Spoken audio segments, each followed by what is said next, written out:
اب ان کا ایک کریکٹر ڈسکس ہو رہا ہے. یہاں پہ بھی آپ دیکھیں نا, آپ علماء سے اگر کوئی مسئلہ پوچھنے جائیں تو وہ اتنی مشکل ٹرمنالوجیز یوز کرتے ہیں, ایسے مشکل عربی کے اور اردو کے الفاظ استعمال کرتے ہیں کہ عام بندہ سمجھتا ہے کہ شاید یہ جو کچھ بیان کر رہا ہے یہ واقعی قرآن و حدیث میں لکھا ہوا ہے. تو ان کے بزرگان دین بھی یہی کرتے تھے. اور کس کے ساتھ کرتے تھے؟ پیغمبر کے ساتھ. کیوں کرتے تھے؟ نبی علیہ السلام کو عبرانی زبان تو نہیں آتی تھی, آپ تو ویسے ہی امی تھے, اور یہ آپ کا معجزہ تھا. سورۃ العنکبوت میں اللہ تعالیٰ نے فرمایا کہ اگر یعنی ایسا معاملہ ہوتا نا, آپ اس قرآن کے نزول سے پہلے نہ تو دائیں ہاتھ سے لکھ سکتے تھے, نہ کتاب میں کچھ پڑھ سکتے تھے, ورنہ یہ چیز لوگوں کو شک میں مبتلا کر دیتی کہ یہ کتاب آپ نے خود لکھی ہے. تو نبی علیہ السلام کا امی ہونا, یہ امی کا معنی ان پڑھ یا جاہل کے معنوں میں نہیں ہوگا, یعنی آپ نے لکھنا پڑھنا نہیں آپ کو اللہ نے سکھایا تھا, یہ آپ کا معجزہ تھا.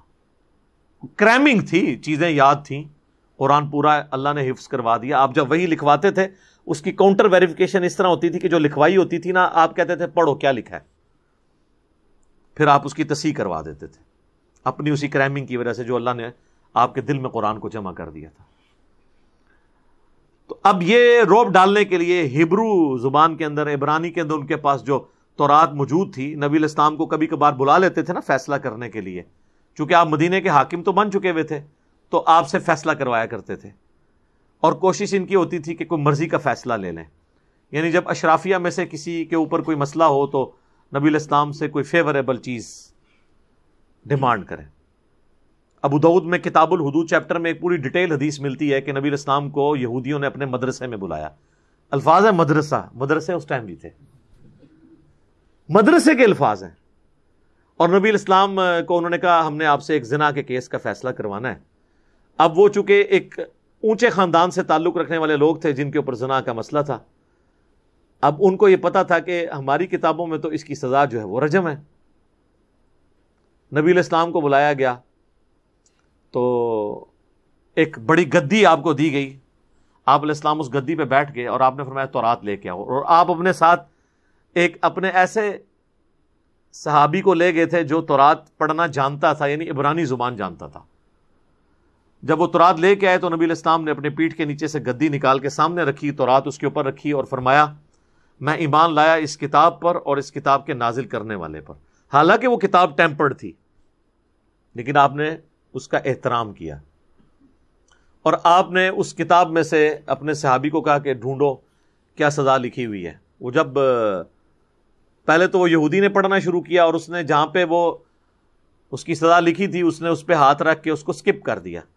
تو صحابی نے پکڑ لیا, انہوں نے کہا یا رسول اللہ یہی لکھی ہوئی ہے سزا, اور پھر آپ نے اسٹیبلش کروائی. اب اسی کا ایک نقشہ یہاں پہ کھینچا جا رہا ہے, وَإِنَّ مِنْهُمْ لَفَرِيقًا يَلْوُونَ أَلْسِنَتَهُمْ بِالْكِتَابِ, اور ان میں سے ایک گروہ وہ ہے جو اپنی زبان کو بڑا مروڑ کے پڑھتا ہے. یہ آپ نے دیکھا نا, مولا علی,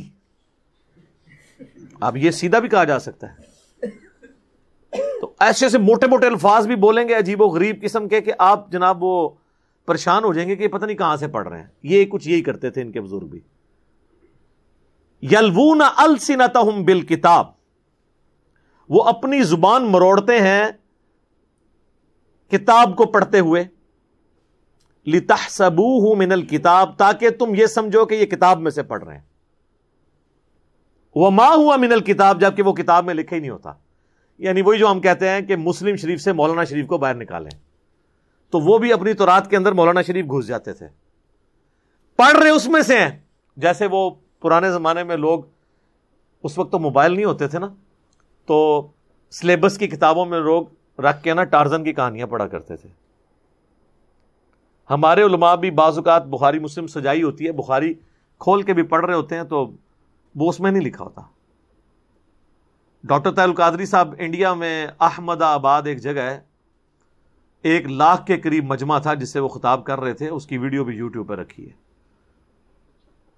موسیٰ اور خضر کا واقعہ سناتے ہوئے, وہ کراس ریفرنسز دیتے ہوئے صحیح بخاری شریف کی حدیث انہوں نے کوٹ کی کہ میری امت سے 70,000 لوگ بغیر حساب و کتاب کے جنت میں جائیں گے, اور انہوں نے کہا کہ ان میں سے ہر 1000 جو ہے وہ 70,000 کو لے کے جائے گا.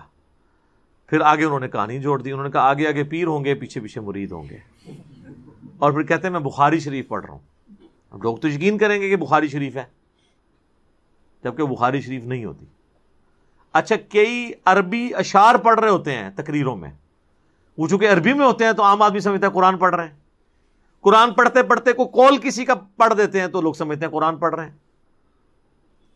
اس سے بھی بڑھ کے اگر کوئی عربی آپ کو عربی میں گالیاں بھی نکالے نا تو پاکستانی عوام کی اکثریت تو اسے بھی قرآن ہی سمجھے گی، صحیح تجوید کے ساتھ اگر وہ گالیاں نکالے، عین کا ہا کا خیال کرتے ہوئے، ٹھیک ہے، تو آپ تو گالیاں ہی سمجھیں گے. تو یہ انہوں نے کہا کہ زبان کو مروڑ کے نبی علیہ السلام کے سامنے وہ پڑھ رہے تھے تو تاکہ آپ سمجھیں کہ کتاب وما ہوا من الکتاب، جبکہ وہ کتاب میں سے نہیں پڑھ رہے. وَيَقُولُونَ هُوَ مِنْ عِنْدِ اللَّهِ، اور ساتھ وہ یہ بھی کہہ رہے ہیں یہ اللہ کی طرف سے نازل ہوا، ہم پڑھ رہے ہیں. اللہ اکبر. وَمَا هُوَ مِنْ عِنْدِ اللَّهِ، جبکہ اللہ نے تو یہ نازل کیا ہی نہیں ہے. سر دین وہ ہے جو آسمانوں سے نازل ہوا ہے، دین اس زمین کی چیز ہی نہیں ہے، یہ ذہن میں رکھیے. یہ ایک جملہ اگر آپ لے لینا کہ دین آسمانوں سے نازل ہوا ہے، دین زمین کی چیز نہیں ہے. زمین کی چیز نہیں ہے تو اس کا مطلب یہ ہے کہ پیغمبر نے بھی اپنی مرضی سے دین نہیں پیش کرنا، اس پہ جو آسمان سے نازل ہوگا وہ وہی بیان کرے گا. اور جب پیغمبر وہ بیان کرے گا تو باقی لوگ تو کسی کھاتے میں نہیں ہے. ٹھیک ہے، جو کہتے ہیں نا آواز آئی، تو آواز تو زمین میں ہی آئے گی نا، آسمان سے آئی ہوتی تو باقی بھی سن لیتے ہیں. ٹھیک ہے جی، خواب زمین پہ یہ دیکھ رہے ہوتے ہیں، آسمانوں سے نازل ہوا ہے دین. تو اللہ تعالیٰ ہمارا ہے وہ کتاب میں ہوتا ہی نہیں. وَيَقُولُونَ عَلَى اللَّهِ الْكَذِبَ، اور یہ اللہ پہ جھوٹ باندھتے ہیں. وَهُمْ يَعْلَمُونَ، اور وہ جانتے بھی ہیں کہ یہ نہیں لکھا ہوا، پھر بھی بول رہے ہوتے ہیں. یہ اکثر لوگ ہمیں کہتے ہیں نا یار اتنے بڑے بڑے علماء ان کو نہیں پتا لکھا ہوا ہے. سر پتا ہوتا ہے، اکثر کو تو ویسے نہیں پتا ہوتا. اس کی وجہ ہے کہ انہوں نے وہ قرآن حدیث تو پڑھا نہیں ہوتا، انہوں نے تو اپنی فقہ حنفی پڑھی ہوتی 7 سالوں میں. اور جنہوں نے کوئی پڑھ بھی لیا ہوتا ہے نا، وہ بھی پھر امت کے وسیع تر مفاد میں یہ سمجھتے ہیں، وہ پیچھے جب دیکھتے ہیں نا ایسے کہ سارے ہی 2 نمبری کر دیا ہے، وہ کہتے ہیں پھر 2 نمبری ہی کرنی چاہیے. کیونکہ اگر آپ سب سے ہٹ کے کو راستہ اختیار کریں گے تو شور پیدا ہوگا. آپ کبھی ناردرن ایریاز میں چلے جائیں نا جہاں پہ وہ چشمے بہہ رہے ہوتے ہیں، تو آپ کو ایک خاص آواز آتی چشمے کے بہنے کی. وہ آواز ان پتھروں کی وجہ سے ہوتی ہے جو چشمے کے راستے میں حائل ہوتے ہیں، اور جو پتھر ساتھ ہی لڑک جاتے ہیں نا ان کی آواز بھی نہیں آتی. چشمے کے راستے میں شور، دریا کے راستے میں شور پیدا اس لیے ہوتا ہے جب کوئی ایک چٹان راستے میں آ جائے تو پانی اس کو ہٹا نہیں سکتا، تو پانی خود چیر کے یوں گزرتا ہے نا تو شور مچتا ہے. اس معاشرے کے اندر بھی جو سچائی کی آواز کی چٹان بن کے کھڑا ہوگا نا تو پورا معاشرہ تو اس دریا اور چشمے کی طرح بہہ رہا ہے، شور اس کی وجہ سے ہوگا.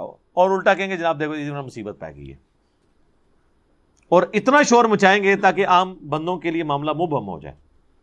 کسی کے گھر چور گھس جائیں اور وہ بیچارہ واویلا کرے کہ چور گھس آئے ہیں، اور آپ جا کے شریفانہ انداز میں کہیں کہ یار اتنی دیر سے لڑ رہے ہو، آدھا آدھا مال کر لو یار، لڑنا بری بات ہے.